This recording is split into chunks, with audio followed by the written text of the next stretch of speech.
O governador de São Paulo, João Dória, afirmou que a cúpula da Polícia Militar terá de passar por um novo treinamento a partir de julho. Segundo o governador, o programa vai se chamar Retreinar e, inicialmente, vai mirar as altas patentes da corporação e não os policiais que estão na ponta e fazem atendimento nas ruas. O tema da segurança pública ganhou espaço nas últimas entrevistas coletivas do governador, cujo assunto principal são as ações do governo estadual contra a pandemia de Covid-19. A presença do secretário de Segurança Pública, general João Campos, afastado por ter contraído a doença, se tornou recorrente para falar sobre os atos pontuais de violência policial. A decisão não foi bem recebida entre policiais e, sobre isso, temos um convidado agora. Está conosco aqui o deputado federal Coronel Tadeu, do PSL aqui de São Paulo. Tudo bem, deputado? Boa noite, seja bem-vindo. Obrigado pela entrevista. Obrigado, Vitor. Boa noite, Augusto, Zé Maria e boa tarde, boa noite, né, Ricardo? O Fiuza, né? O Guilherme Fiuza com a gente também. É o Guilherme Fiuza, desculpa. Imagina, deputado. Vamos lá então falar sobre esse anúncio feito pelo governador João Dória, um programa de treinamento aí dos policiais militares. Qual que é a avaliação do senhor em relação a essa medida, deputado? Olha, mais uma ação brilhante de marketing do governador João Dória. Realmente é o que ele sabe fazer de melhor e ele realmente consegue fazer com que as suas ideias mirabolantes, que quase nunca funcionam, né, tenham eco aí praticamente na imprensa. Realmente não é isso que se espera realmente do governador. Essa história de retreinar, eu acho que ele desconhece a formação de um policial militar, ele desconhece a formação do soldado, do cabo, do sargento, do subtenente e dos oficiais. A nossa formação realmente ela prega muito pela disciplina, muito pela correção, é uma formação longa.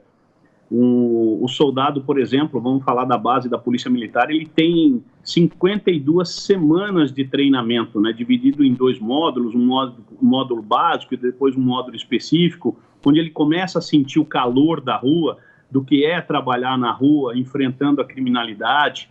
Os oficiais já têm uma formação até mais complexa, são 3 anos dentro da Academia do Barro Branco, com formação quase jurídica completa. Praticamente ele sai de lá um bacharel em Direito, fora as outras matérias operacionais que vão dar para ele toda a condição dele poder sair para a rua, não só de enfrentar a criminalidade, mas também de comandar, né, uma tropa, soldados, cabos e sargentos. Então a formação nossa ela é muito boa, ela não precisa.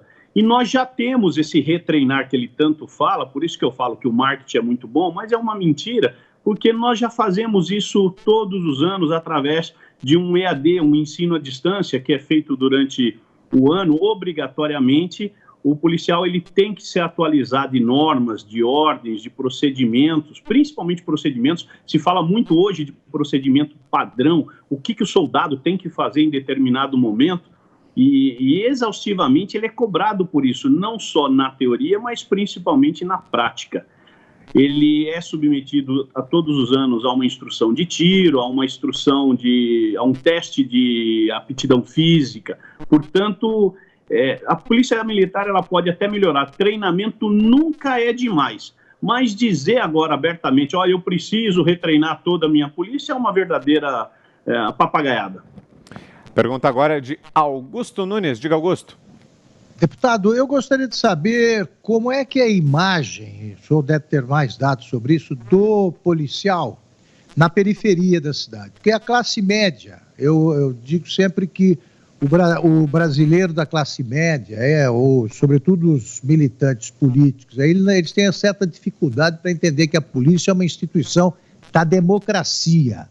Eles ainda veem como um braço da repressão. Eles não saíram ainda do regime militar de 1964, etc. Eu quero saber como é que a periferia, por exemplo, os brasileiros mais pobres veem a polícia militar. A polícia, de modo geral. Augusto, eu diria para você que há uma divisão muito grande, porque uma boa parte da população gosta da polícia militar, até pelo que ela faz pela sociedade. Se a gente colocar isso em números, Augusto, fica até muito mais fácil a gente entender. A Polícia Militar ela realiza durante o ano algo aproximado de 37 milhões de atendimentos. Então, praticamente, se você for colocar numa estatística, eu estou falando pela Polícia Militar do Estado de São Paulo, né? Os números são daqui. Então, se você colocar por esses números, você vai ver que cada cidadão paulistano vai ter um contato com um policial pelo menos uma vez durante o ano. E aí, o que faz a Polícia Militar, né? Ela faz parto, ela leva o sujeito para o hospital, ela socorre, ela vai atender um incêndio, vai atender um queimado, ela vai atender um pedido de socorro, estão entrando na minha casa, o ladrão está entrando na minha casa. Então, eu não tenho dúvida que boa parte da população que mora na periferia tem essa imagem realmente da Polícia Militar, aquela imagem de socorro. É alguém, é um anjo da guarda que veio me ajudar num momento agudo. Agora, uma outra parte, e aí normalmente, Augusto, essa outra parte que eu falo que não gosta da Polícia Militar, porque alguma coisa de errado essa pessoa fez.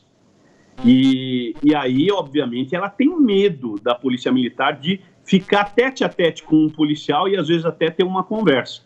Mesmo os comerciantes gostam de ver a Polícia Militar, ó, é a padaria, é o comércio, é o açougue, porque são vítimas constantemente da violência que tem na periferia.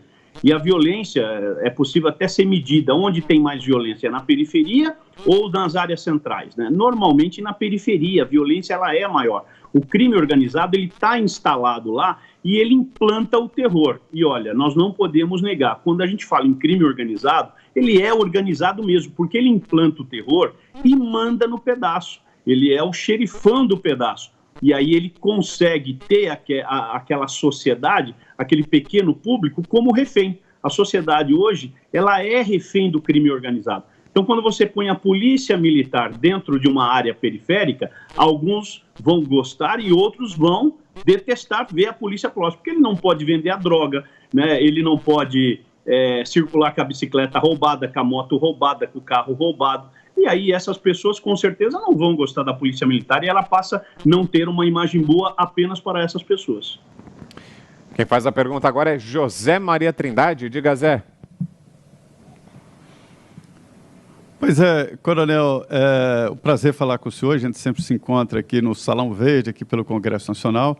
Deputado, é o seguinte, lá em Medina, há muito tempo, eu era adolescente e tinha um amigo lá em Medina que era sargento, mas todo mundo chamava ele de Cabo Antônio, porque ele foi promovido a sargento, mas todo mundo se acostumou a chamar ele de Cabo Antônio, que morreu no exercício da atividade, foi atender uma chamada e foi morto no exercício. Mas, enfim, a gente estava conversando, veio uma senhora com a criança e disse, olha, qualquer coisa que você fizer, eu chamo a polícia. O menino morrendo de medo do Cabo Antônio, com farda e tal. Ele, minha senhora, não faça isso. Foi lá e pegou o garoto esperneava, ele levou o garoto, comprou bala e tal. Falou, gente, a gente não pode nunca ficar com medo da polícia. A polícia é amiga e tal. Eu sempre fiquei com isso na cabeça, de que a polícia é amiga. Depois, o comandante-geral da Polícia Militar de Minas Gerais, o coronel Márcio Santana, é meu amigo pessoal, foi meu colega de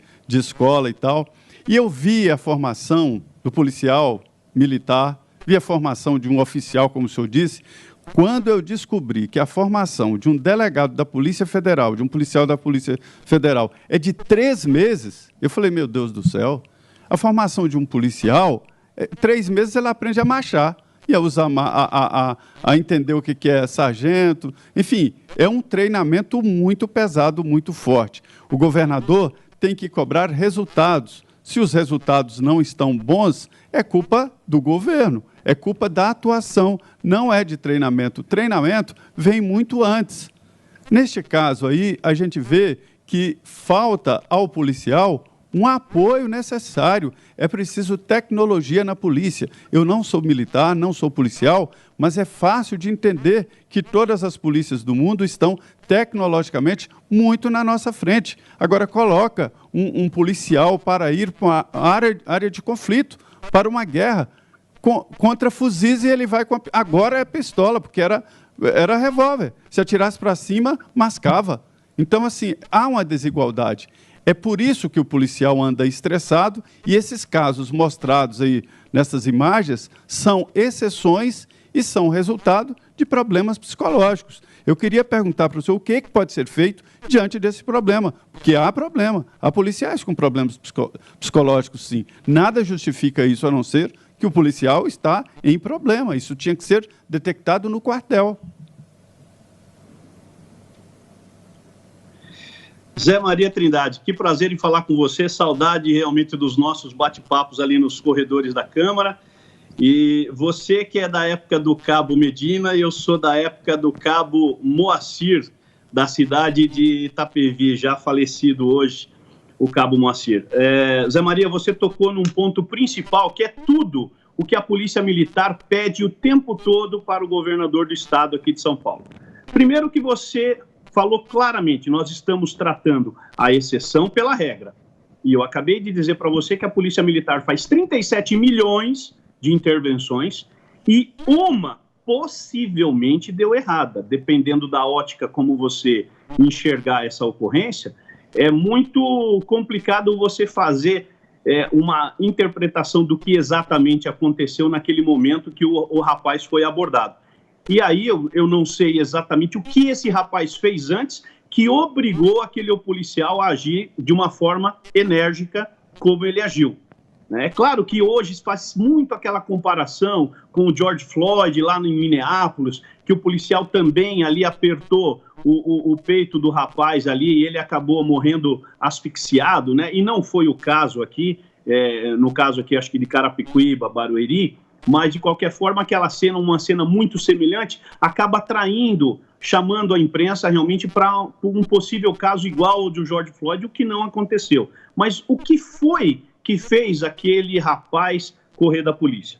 Isso é uma pergunta que eu deixo no ar para a gente poder discutir isso. Mas você falou muito bem a respeito das necessidades da corporação. Hoje, um policial aqui, ele é um super-homem dentro da sociedade brasileira, em especial da sociedade paulista. Ele é um super-herói. Ele encara o traficante com inferioridade de armamento. Ele encara o traficante com inferioridade numérica. Ele encara o traficante ganhando um salário baixo, baixíssimo por sinal, que é uma das grandes reivindicações que nós estamos fazendo ao governo do estado para que realmente se preocupe com o salário do policial, e aí faz com que esse policial vá trabalhar sob um estresse terrível. A nossa tropa, Zé Maria, eu vou afirmar para você sem medo de errar, é uma tropa hoje doente mental e psicologicamente. Tem uma condição física razoável, tem um preparo técnico formidável, consegue responder a várias ocorrências com extrema perfeição e com muito sucesso, mas infelizmente hoje o que nós vemos é tratar a exceção como regra, que foi exatamente esse caso. Como é que você imagina um policial saindo para trabalhar cheio de problemas na sua cabeça, onde ele deveria ter a cabeça dele absolutamente tranquila e focada para o seu trabalho? Ele não consegue. Se eu falar, então, de número de suicídios para você, Zé Maria, você vai assustar. No ano de 2009, aí é um dado estatístico do Brasil inteiro, morreram mais policiais se suicidando do que praticamente em combate com os marginais, o que mostra claramente isso que eu estou falando. A tropa está doente, mas ela está doente por conta do descaso, da falta de valorização que o governo do estado tem promovido ao longo do tempo. Não é de hoje. Ao longo de muitos anos, realmente, a PM, a Polícia Militar do Estado de São Paulo, e eu estendo isso para quase todos os estados, eu digo para quase todos, porque tem algumas polícias que realmente têm um nível salarial condizente com a função. Mas para quase todos os estados, e estado hoje é o pior salário do Brasil, Zé Maria. Estamos ouvindo aqui o deputado federal Coronel Tadeu. A pergunta agora é do Guilherme Fiuza. Você, Fiuza.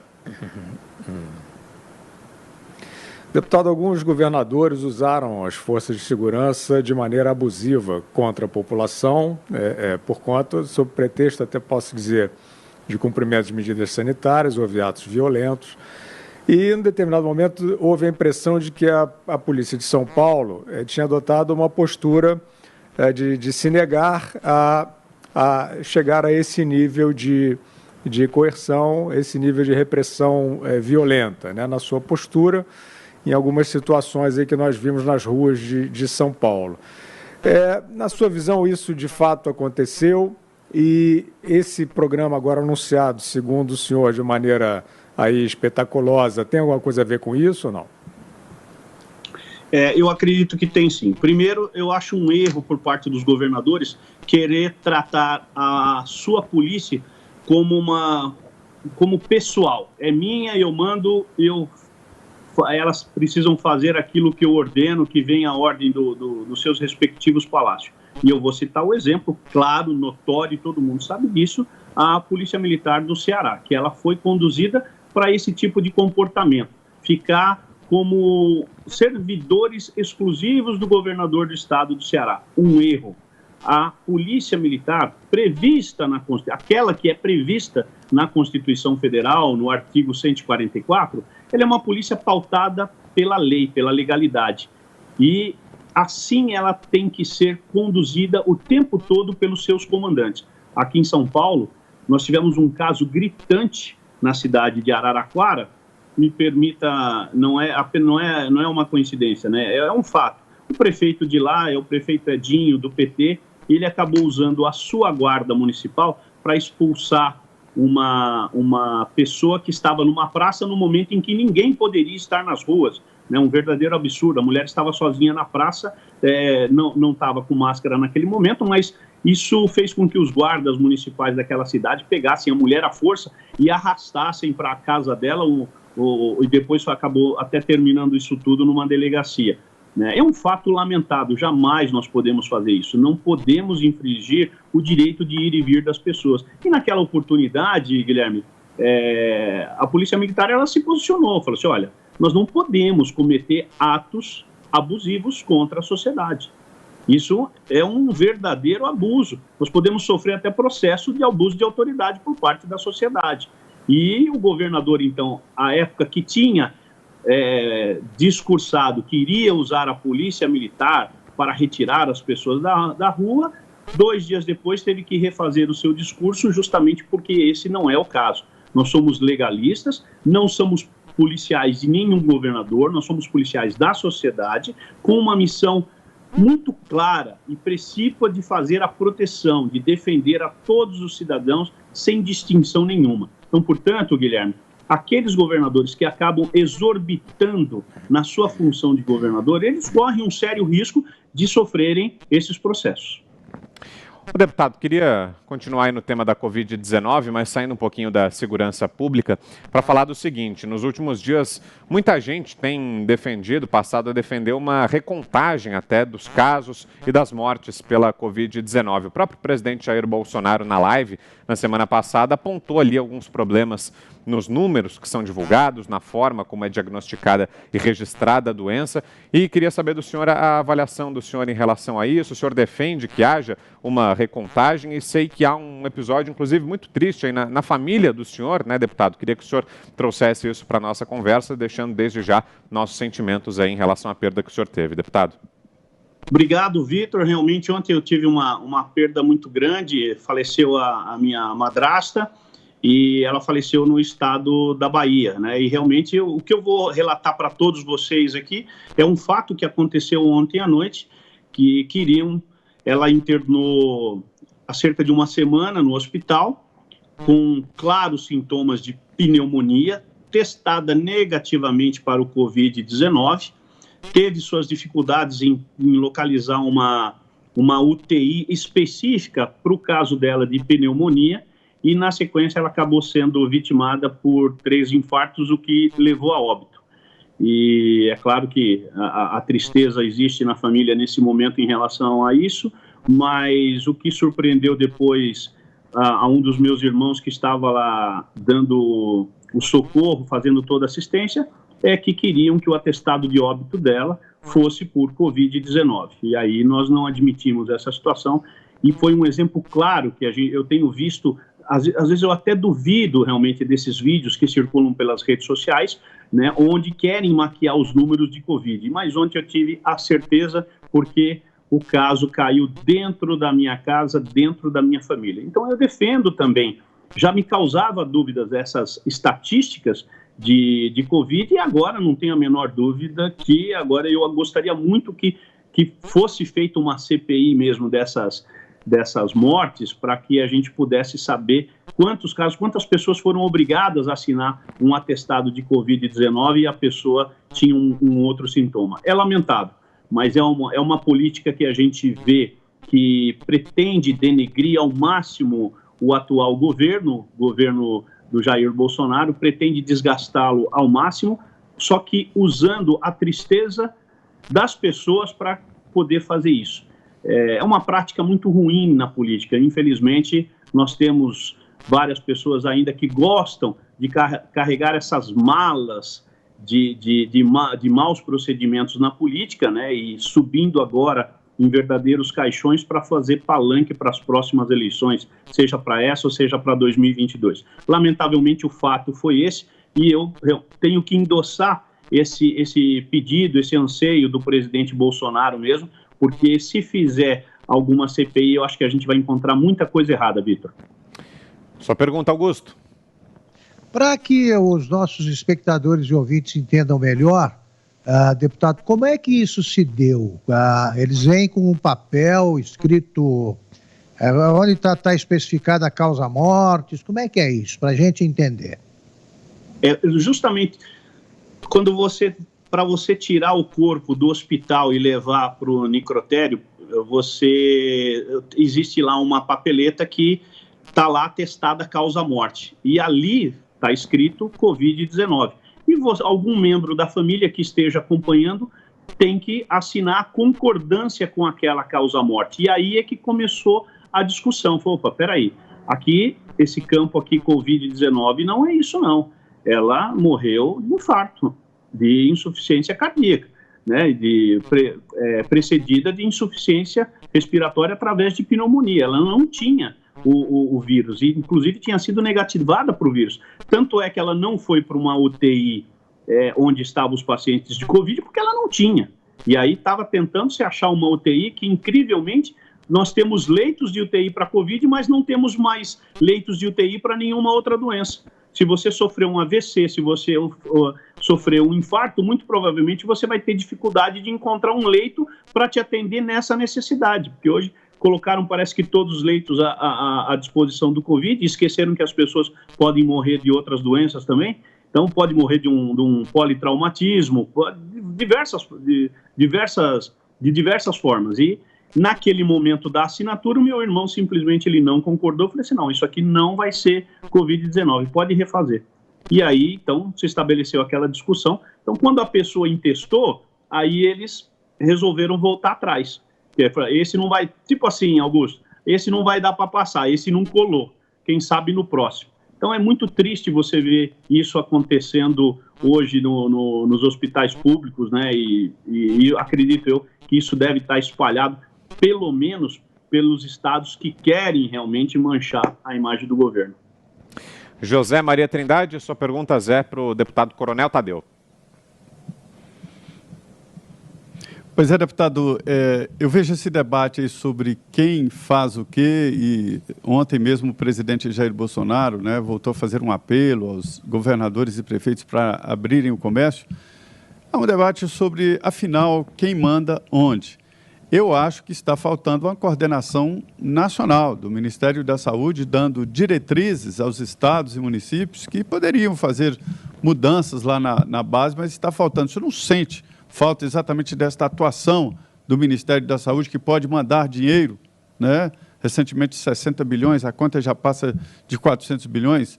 O Ministério da Saúde mandando dinheiro, ele não poderia estabelecer regras ou definições dos estados e municípios que sigam ou não, mas essa liderança nacional nesse problema, inclusive para checar esse tipo de erro, está faltando isso, não? Olha, Zé, eu acho que esse tempo, esse time, ele já passou. Porque lá em março, quando o próprio presidente, junto com, na época, o ministro da Saúde, eles tentaram ditar as regras, o próprio Supremo já ceifou essa possibilidade e disse que eram competentes os governadores e os prefeitos. Então, alijou praticamente o governo dessas decisões. O máximo que eu vi a partir de então era o Ministério da Saúde apenas recomendando, dando orientações, nunca em forma de determinação, porque perdeu a autoridade. Infelizmente, isso foi, essa decisão, esse poder, essa autoridade que o governo federal tinha foi sepultado pelo Supremo Tribunal Federal. E aqui em São Paulo, Zé Maria, nós tivemos alguns problemas, porque o governador do estado, ele passou a ditar algumas regras fortes, que em alguns municípios até não cabiam. Municípios que sequer tinham tido contato com o Covid estavam impossibilitados de ter a sua atividade econômica desenvolvida de uma forma normal. Nós tivemos prefeitos que entraram com mandato de segurança, perderam, o Ministério Público foi para cima desses prefeitos, imputando até multa caso eles insistissem em contrariar o governador, e ficou uma situação insuportável, onde o presidente da República não podia falar, mas o governador podia. E aí o governador podia, mas o prefeito não podia. Então ficou o quê? Ficou realmente nas mãos dos governadores dizer o que querem para os seus estados. E aí a confusão, cada estado teve um cenário, e a gente vê hoje, Zé Maria, que em apenas 7 estados do país, em 7 estados nós temos 82% das mortes. Os outros 20 estados estão tranquilos. Então o que está acontecendo nesses 7 estados? Porque o governo federal não ditou mais ordens. Quem ditou foram os próprios governadores. O que eles queriam, né, alcançando 82% dos óbitos? E olha só, 27 estados, em apenas 7, eles alcançaram 82% das mortes. Já caminhando aqui para o final, nosso tempo está se esgotando, mas ainda há tempo da pergunta do Guilherme Fiuza para fechar. Diga aí, Fiuza. Deputado, o senhor faz uma denúncia gravíssima, né? O senhor faz uma denúncia gravíssima de adulteração de atestado de óbito, né? De falsidade ideológica. E mais grave ainda, porque nós estamos numa pandemia que um dos dados que nós precisamos que seja correto, fidedigno, o mais próximo possível da realidade, é justamente do número de óbitos, né, que retrata o tamanho do perigo, o tamanho do risco, né, que pauta a conduta das pessoas, o nível de proteção que elas precisam, não só este, mas evidentemente, nós acabamos de ver, né, passou de 50 mil óbitos e isso provoca uma série de reações em termos de políticas públicas, em termos de conduta pessoal. O senhor fala de uma CPI, eu acredito que uma série de auditorias precisam ser feitas em relação a isso, não para perseguir ninguém, mas para entender o problema como ele é.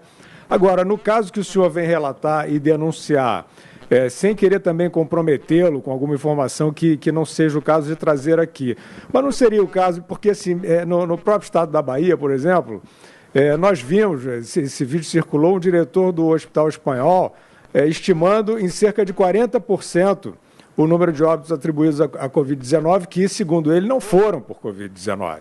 Depois ele refez, né, uma vez dado publicidade a isso, era público, era uma entrevista, mas depois que ela espalhou, ele retificou o que ele havia dito, mas chegou a dizer isso. Tem outros, tem oncologistas importantes na Inglaterra falando em até 50% de erro nisso. Não seria o caso de detalhar a instituição, as pessoas envolvidas, volto a dizer, sem querer perseguir ninguém, mas para a gente não ficar na lenda, para a gente saber onde é que isso está acontecendo de fato.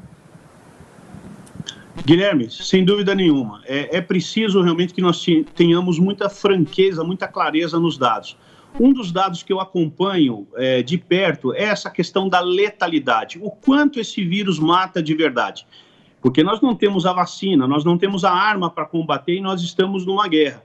Então, é preciso conhecer a letalidade do vírus.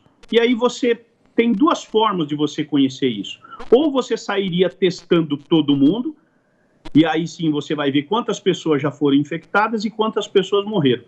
Ou você vai realmente ter uma transparência no número de mortos. Aí você consegue chegar o mais perto do real, Guilherme, porque eu acho que o número perfeito a gente nunca vai conseguir achar, né? O Brasil realmente ele está... não tem o nível de testes que tem os Estados Unidos, que teve na Europa, até por conta de recursos, que faltam realmente recursos, né? E, infelizmente o Brasil é um país que está em dificuldade, não é um país rico, né? Mas ele está em dificuldade. Mas a gente poderia ser um pouquinho mais sincero com o número das mortes. E aí nós iríamos perceber que a letalidade, ela é baixa. Por que é só aqui no Brasil a letalidade vai ser alta? E aí eu vou te dar um outro número. A Argentina, que está aqui ao nosso lado, tem a mesma população do estado de São Paulo. O estado de São Paulo, acho que hoje passa o número de 13 mil mortos e a Argentina não chegou no 800. Então, qual é a letalidade que tem na Argentina? Qual é a letalidade que tem no estado de São Paulo, no Brasil, para a gente poder realmente criar política? E acho que a gente perdeu a conexão, acho que cortou ali o sinal do deputado Coronel Tadeu. Futuros Será que males voltou? Já ouvimos, deputado, pode concluir, por favor. Então, esse número da letalidade, Guilherme, ele passa a ser importante para a gente, porque se eventualmente nós tivermos uma segunda onda, nós precisamos ter critério, vamos aprender com os nossos erros, né? E daí para frente, numa segunda onda, agir da forma correta. Por que errar, Guilherme? Praticamente todos os países erraram. E o erro, ele era previsível, porque era uma guerra inédita para a gente, é uma guerra que nunca ninguém tinha travado. Muito bem, agradeço aqui então pela entrevista ao deputado federal Coronel Tadeu, deputado pelo PSL aqui em São Paulo. Obrigado, viu, deputado? Boa noite ao senhor. Obrigado pela entrevista. Obrigado, Vitor. Obrigado a todos vocês, Augusto, Zé Maria e Guilherme.